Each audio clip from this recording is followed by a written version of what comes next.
Welcome, everyone, and it is a great honor to welcome you all to this special workshop on Ibn Arabi's Turjumān al-Ashwāq, the Interpreter of Desires, featuring the distinguished presence of Shaykh Mohamed Faouzi al-Karkari. So I will begin by introducing the Shaykh before we move forward with the discussion. Shaykh Mohamed Faouzi al-Karkari is a renowned Moroccan Sufi teacher, humanitarian advocate, and founder of the al-Karkari Institute for Sufi Studies. His extensive writings, translated into several European languages, emphasize the centrality of mystical illumination, Nur, in the Sufi quest for self-realization. His collection of ecstatic Sufi poetry, Diwan Dinan al-Arwah, the Calice of the Spirits, published over a decade ago, I believe in 2012, has been widely read and has inspired numerous Sufi musical renditions across the Arab world, Africa, and Europe. Many of its poems have also been translated into English. Through his order's active presence on social media and its international humanitarian initiatives, Shaykh al-Karkari engages with a diverse, multilingual community of spiritual seekers worldwide.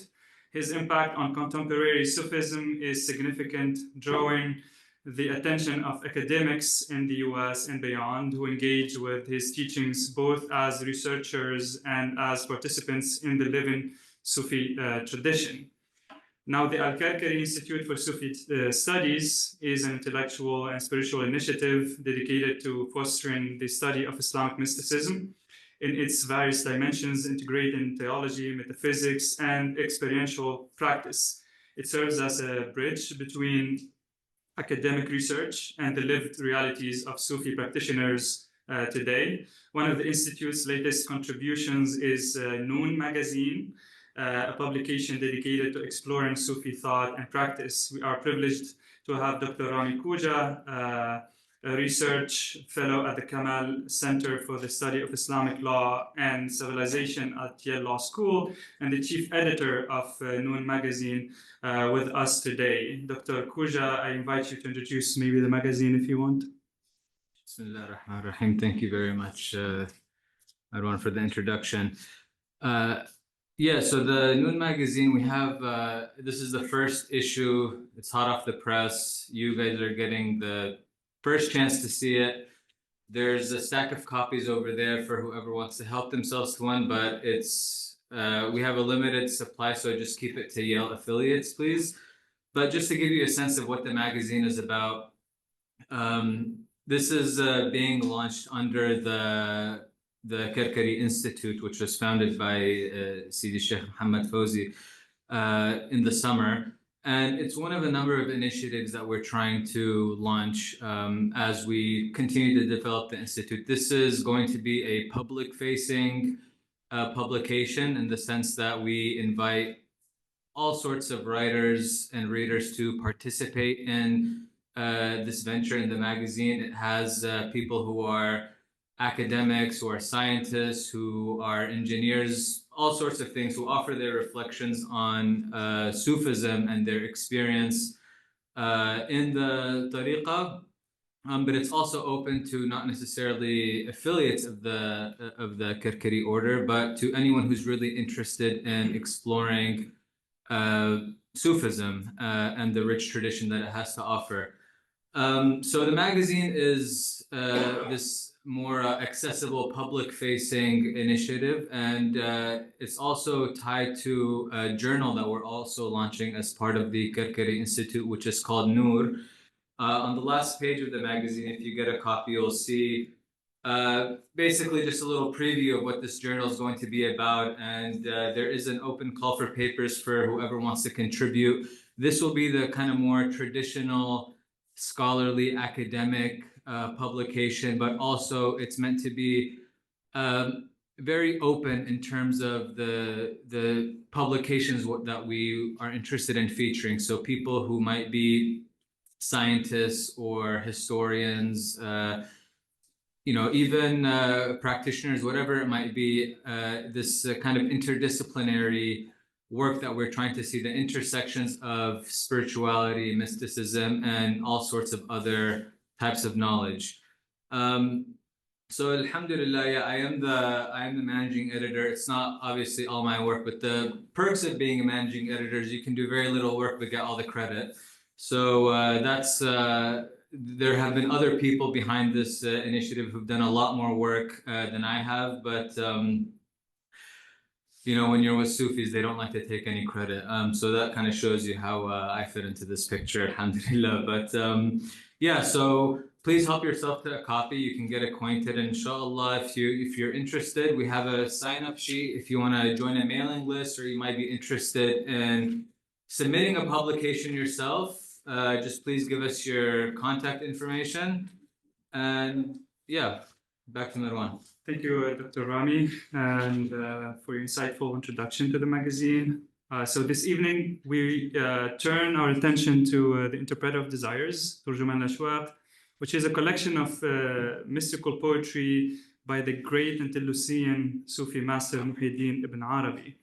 A little bit about Ibn Arabi himself. Ibn Arabi, Muhyiddin ibn Arabi, born in 1165 and who passed away in 1240, is one of the most influential figures in the history of Islamic mysticism. Born in Murcia, Al-Andalus, present-day Spain, and widely known as al-Shaykh al-Akbar, the greatest master, he traveled extensively across the Islamic world, engaging in both deep spiritual practice and intellectual discourse. His writings, most notably the Meccan openings,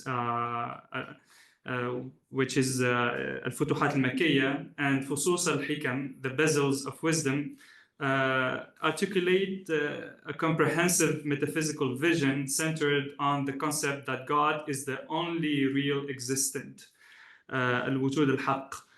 His mystical philosophy and Sufi teachings continue to shape Sufi thought, theology, and poetry, inspiring generations of seekers and scholars alike.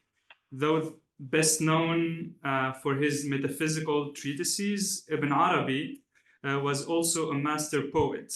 Turjumān al-Ashwāq, the Interpreter of Desires, was composed in response to a deeply transformative encounter during his pilgrimage to Mecca. While the poems are infused with the language of passionate love, they transcend worldly romance to express the mysteries of the Arif, the Gnostics' journey toward the divine, fueled by shawq, longing, and ashq, desire. The poem chosen for today's session, ألا يا حمامات الأراك والبان, Gentle Now, Doves of the Thornberry and Moringa, is one of the most evocative in the collection, capturing the intensity of mystical love in the traditional Arabic ode form, ghazal.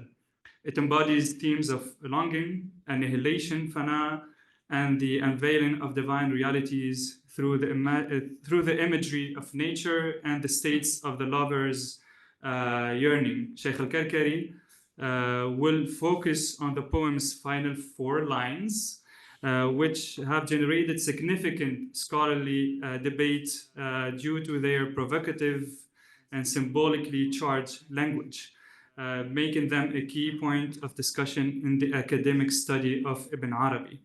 As a PhD student here at the Religious Studies Department at Yale, I have the privilege of facilitating today's discussion and translating for Shaykh al-Karkari, who will guide us through this poem from the perspective of a contemporary Sufi practitioner rooted in the traditional North African Sufi heritage. This event is an opportunity not only to engage with the academic study of Ibn Arabi poetry, but also to witness its continued vitality in the lived experience of Sufism today. So the session will be divided into 2. We hope to have the Sheikh comment on the poem for like 1 hour, 1 hour, 15 minutes, and then we'll have maybe like 30 to 45 minutes questions. So we invite you to listen, reflect, and engage as we explore the philosophical and mystical dimensions of the ecstatic expressions of love and knowledge that define Ibn Arabi's poetic legacy.